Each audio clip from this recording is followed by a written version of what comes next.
Welcome back. In this video, we take a brief look at the field of linguistics, the study of human language, how it's produced, how it evolved and continues to evolve, how children learn language, the relationship between thought and language. These are just a few of the things that linguists study. NLP is often called computational linguistics. The premier conference, ACL, Association for Computational Linguistics, and the North American Conference is NACL. The field of linguistics is fascinating, and I have a few links at the end of the chapter in my book if you want to explore further. To work in NLP, you don't have to know a lot about linguistics, but I think there are some basic terminology and concepts that should become foundational for you, and that's the purpose of this discussion. Language is complex, and linguists study it in all its complexity. Phonology studies the sounds of a language. Morphology studies the way words change shape.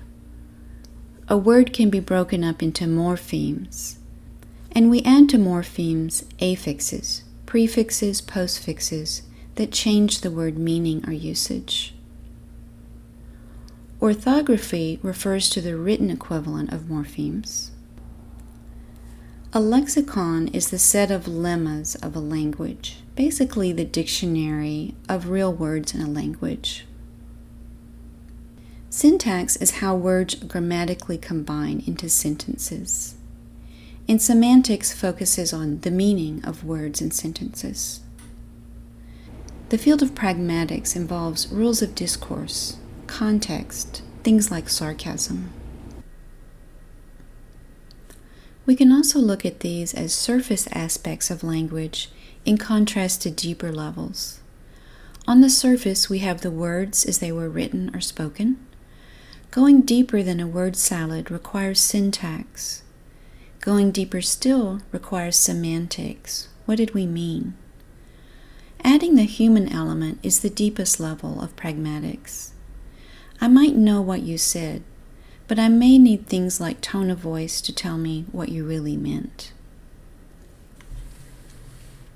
Linguists divide words into two general categories, open and closed. Open words are the content words, the nouns, verbs, adjectives, and adverbs. These change all the time. Google is now a verb. Text is now a verb, and it used to just be a noun. The closed categories change, but only over long periods of time. These are function words, the glue words that hold the content words together into a grammatical structure. They're things like prepositions.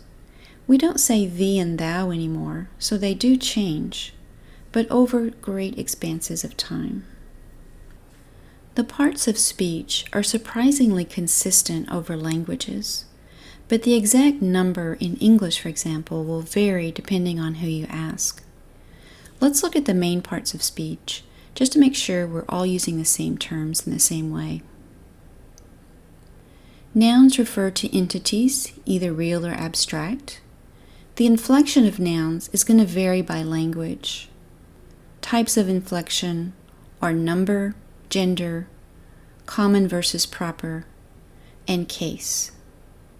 Pronouns can stand in for nouns, and there are many different types: personal, possessive, reflexive, demonstrative, and indefinite. Verbs describe action or state, and the inflection also varies by language. Verbs are conjugated by tense. Verbs have aspect, modality, voice, and in some languages, negation. There are special categories of verbs. Copula verbs like be are linking verbs. They link a subject with some attribute of that subject. This is like be in he is handsome or he is an attorney. Auxiliary verbs do, be, and have play special roles. They can indicate tense, as in I have been going to school. And they're sometimes used in negation in English. I did not go to school. Another category is light verbs, particularly take and make. These are often used in idiomatic speech, like take a nap or make up with a friend. Here are your common verb tenses in English, showing present, past, future, future in the past, and the aspects of simple, continuous, perfect, and perfect continuous. Adjectives modify nouns, and they're often derived from nouns. Adverbs modify verbs, and are often derived from adjectives. WH words pop up in different categories. They can act as adverbs, pronouns, and determiners. Other parts of speech are determiners, prepositions, particles as in the up in take up a hobby. Conjunctions are of two types. Coordinating conjunctions combine similar phrases like peas and carrots. Subordinating conjunctions indicate the start of a subordinate clause. He hates peas because they are green.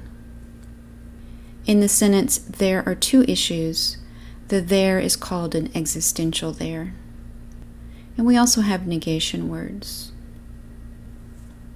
There are different ways to classify languages. Sometimes that's done by their origin and evolution. Other ways of classifying them are by their morphological features. English is an analytical language that uses a lot of function words. This book was on that table. Inflective languages, like many Slavic languages and Arabic, use affixes to convey meaning. Agglutinative languages like Turkish and Hungarian combine morphemes into very long words. A few years ago, I read a novel called The Black Book by the Turkish author Orhan Pamuk. According to the translator's notes in the afterword, the phrase, apparently they were inside their houses, was a single word in Turkish. There's a debate in linguistics about the origins of human language. The dominant view is probably Noam Chomsky's view, that language is innate like learning to walk. Daniel Everett is a linguist who studied languages in the field, primarily in the Amazon. He argues that language is culturally transmitted and probably goes back as far as Homo erectus. We'll probably never know the answer. These are some words from the last video that you need to keep in mind: tokens, lemma, and stem. We'll also, as we go, talk about word sense, the particular meaning a word has, which can't be determined just from the word itself, but by the surrounding words. For example, the word bank could talk about the bank of a river or getting cash from a bank. We looked last time at how to tokenize. Here we see how to do the part of speech tagging. In this first sentence, I sense danger, we tokenized, and then we did the part of speech, which returns a list of tuples where the first element is the word and the second is the part of speech. In this sentence, sense is a verb. In this second sentence, sense is a noun. nltk and other toolkits use this list of parts of speech from the Penn Tree Bank. You don't need to memorize these parts of speech, but it's a good idea to look over them and become familiar with them. Some linguists think that the language you use greatly influences the way you think. And clearly there are some words for things that don't exist in English, for example, although we're really good at importing words. Think umami, that we imported from Japanese to describe a savory deliciousness. There are close to 7,000 languages in the world today, but many of them are dying off.